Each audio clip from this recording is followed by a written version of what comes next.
Hola, ¿cómo le va?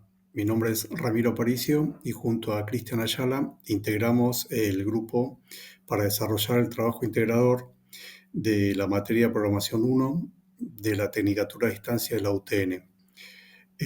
La temática que elegimos es análisis de algoritmos de búsqueda y ordenamiento que a continuación pasamos a explicar.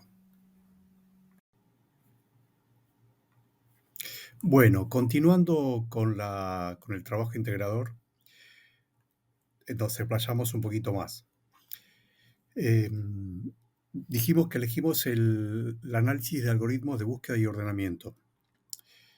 En primera instancia, ¿qué es un algoritmo? Un algoritmo es un conjunto ordenado y finito de instrucciones que una computadora sigue para realizar una tarea o resolver un problema. Esto tiene que ser ordenado porque tiene que seguir cierto orden y finito porque tiene que seguir una cierta cantidad de pasos. Ejemplo de ello tenemos algoritmos de búsqueda, de ordenación, encriptación.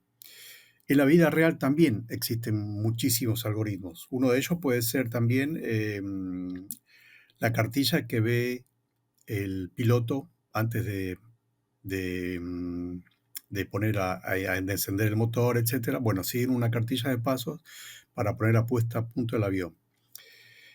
Eh, Dentro de los algoritmos, uno de los más utilizados es el algoritmo de búsqueda y ordenamiento.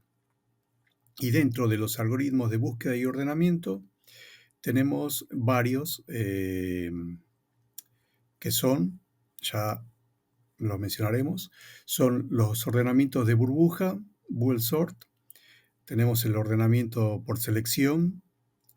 El ordenamiento de burbuja compara los pares de elementos y lo va intercambiando de acuerdo al orden correcto que se quiera lograr, al orden de si es de menor a mayor o de mayor a menor.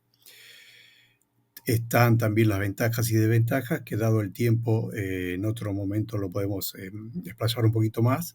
Tenemos el ordenamiento por selección, ordenamiento por inserción, ordenamiento rápido, ordenamiento por mezcla, merge sort, y tenemos el ordenamiento por montículo, que todos ellos ofrecen cierta ventaja o desventaja de acuerdo a si se quiere ordenar un vector medianamente corto o un vector demasiado grande. Tiene que ver con la memoria, etc. Bien. Tenemos acá un ejemplo que ahora lo vamos a explicar en detalle.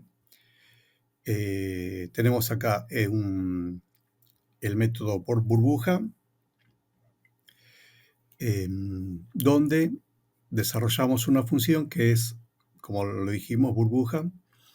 En este caso, cargamos un vector y definimos el tamaño del vector y procedemos con dos vectores, con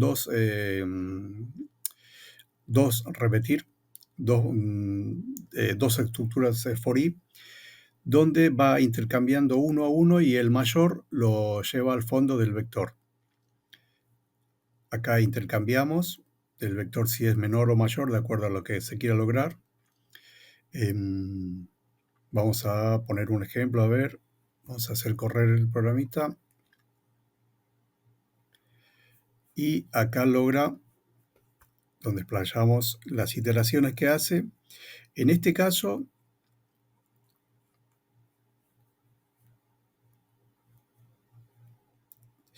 tenemos las distintas iteraciones, donde va comparando uno a uno los vectores, el primer par. En este caso, el 12 es menor a 3, no, intercambian posición y lo envía al fondo del vector. Y así sucesivamente.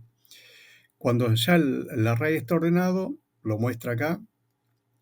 Acá hay otro vector para probar con otra lista. En este caso lo vamos a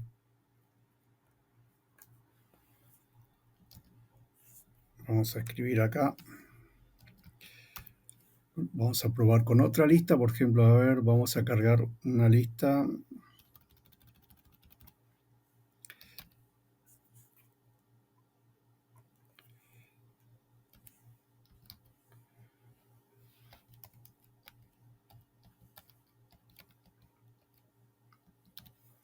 Bien, vamos a ejecutar. Tenemos este es el vector ejemplo. Esta es nuestra lista, 3, 6, 7 elementos, hace 6, 7 iteraciones y, como ya dijimos, va comparando uno a uno, compara, lo lleva al final, compara, lo lleva al final y va comparando. Y así sucesivamente hasta encontrar el vector ordenado que lo tenemos acá. Bueno, espero se haya entendido. Estamos dispuestos a responder preguntas, así que gracias. Hola, mi nombre es Cristian Ayala, soy de la Comisión 24 y mi tema a explicar es la importancia del análisis de algoritmos en relación con los algoritmos de búsqueda y ordenamiento. Cuando desarrollamos software, uno de los elementos fundamentales que debemos tener en cuenta son los algoritmos. No basta con que el algoritmo simplemente funcione, también es clave que sea eficiente. Y esto significa que tiene que resolver bien un problema, usando la menor cantidad posible de recursos y que pueda escalar. Es decir, que siga funcionando bien, incluso si la cantidad de datos crece mucho. Imaginemos un algoritmo que funciona perfecto con una lista de 10 elementos. Pero ¿qué pasa si le damos 10.000 o 1.000.000? Si no fue diseñado, pensado en eficiencia, puede volverse lento, consumir mucha memoria o incluso fallar.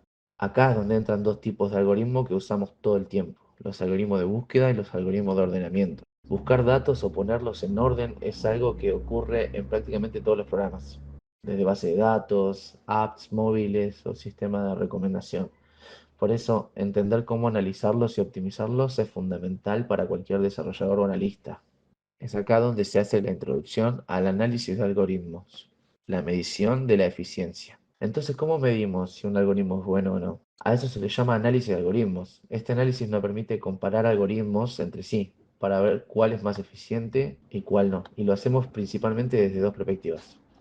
Por un lado tenemos la complejidad temporal, que nos dice cuánto tiempo tarda en ejecutarse según el tamaño de los datos.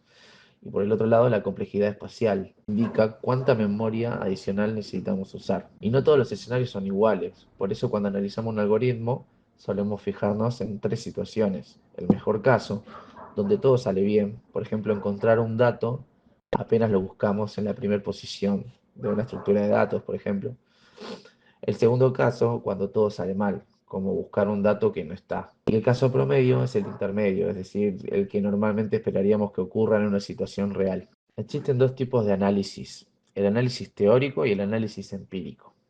En lo que respecta al análisis empírico, es el que implica ejecutar el código y medir directamente el tiempo que tarda o la memoria que consume con datos reales. Esto es muy útil porque nos muestra cómo se comporta el algoritmo en la práctica, en un entorno real. Los resultados dependen del equipo, del lenguaje de programación, del sistema operativo, del hardware que tenemos. Por eso es un análisis más específico, pero también más realista. Por otro lado, el análisis teórico es en el que no ejecutamos el código directamente, sino que contamos cuántas operaciones realiza el algoritmo en función del tamaño de la entrada. Por ejemplo, si tenemos una línea como x igual a 2, eso cuenta como una operación. Si tenemos algo como x igual a x más 3, serían dos operaciones, la de asignación y la de suma. Este tipo de análisis nos da una función matemática que representa el comportamiento del algoritmo, que nos da una idea general de cómo crece la cantidad de operaciones a medida que crecen los datos. Hay un concepto que surge a partir del análisis teórico, que lo que busca es quizá no contar cada operación exactamente, ya que puede ser complejo, sino que es una forma de entender cómo crece en el tiempo un algoritmo, cómo crece el tiempo de ejecución cuando aumentan los datos, pero enfocándonos en lo importante, los factores que más afectan el rendimiento de dicho algoritmo. Se trata de la notación Big O. El orden 1 mide el tiempo constante. Significa que el algoritmo tarda casi lo mismo sin importar cuánto crezca la entrada. El orden n tiene que ver con tiempo lineal y significa que el tiempo de ejecución crece proporcionalmente al tamaño de los datos. Mientras que el orden logaritmo de n, el tiempo crece muy lento, incluso si la entrada crece mucho. Gracias a esta notación podemos comparar algoritmos y elegir el más adecuado sin importar los detalles del entorno de ejecución. Ahora que sabemos cómo medir la eficiencia de los algoritmos, entendemos que el objetivo es escoger algoritmos escalables y que mantengan buen rendimiento. no todos los algoritmos funcionan igual en todas las situaciones. Algunos son más óptimos que otros. Es por eso que vamos a explicar ahora tipos de ordenamiento que existen y los tipos de búsqueda que existen. Existe el algoritmo de búsqueda lineal, que es un método simple que recorre uno por uno los elementos de una lista. Pues el algoritmo de búsqueda binaria, que es un poco más eficiente, pero requiere que los datos estén ordenados. Lo que hace uno es dividir el conjunto a la mitad y comparar con el dato que está en el medio. Búsqueda por interpolación, que es una mejora del de búsqueda binaria, pero en vez de dividir por la mitad, se estima dónde debería estar el dato según su valor. Búsqueda por salto, que también necesita una lista ordenada. La idea es hacer saltos grandes en bloques y cuando se pasa el dato se hace una búsqueda lineal dentro del bloque. Búsqueda exponencial, que sirve cuando no sabemos el tamaño de la lista o cuando es enorme. Va probando rangos que crecen exponencialmente hasta encontrar el rango en donde puede estar el dato y luego se aplica la búsqueda binaria. Búsqueda hash, que en vez de buscar recorriendo, usa una función hash que lleva directamente a la posición del dato.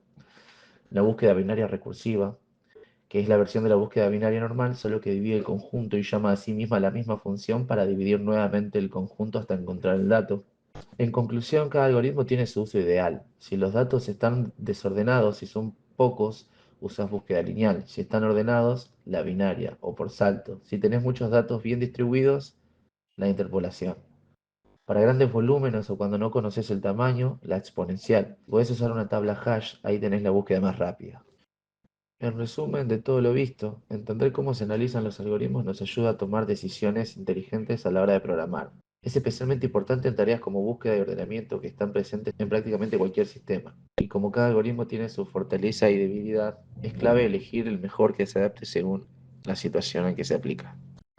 Ahora voy a explicar en un caso práctico el algoritmo de búsqueda lineal con lenguaje Python. Acá lo que estamos haciendo brevemente es que vamos a consumir una API que nos va a traer un montón de datos de usuario. Lo que hacemos es importar el módulo request para obtener la respuesta y vamos a generar una lista en donde a la respuesta que obtuvimos de la API nosotros vamos a ordenarla para que solamente nos traiga el nombre de usuario y el apellido. Y eso lo vamos a ir cargando en esta lista.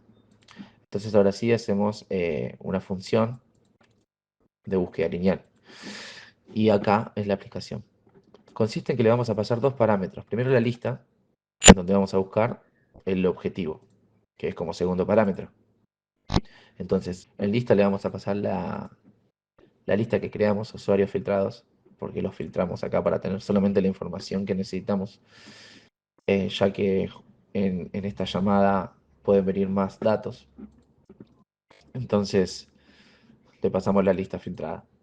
Hacemos un ciclo for para que la vaya recorriendo con la longitud de la lista y por cada elemento de la lista nosotros le vamos a pasar el índice a la lista para que busque en ese índice la propiedad nombre del elemento que está en la lista.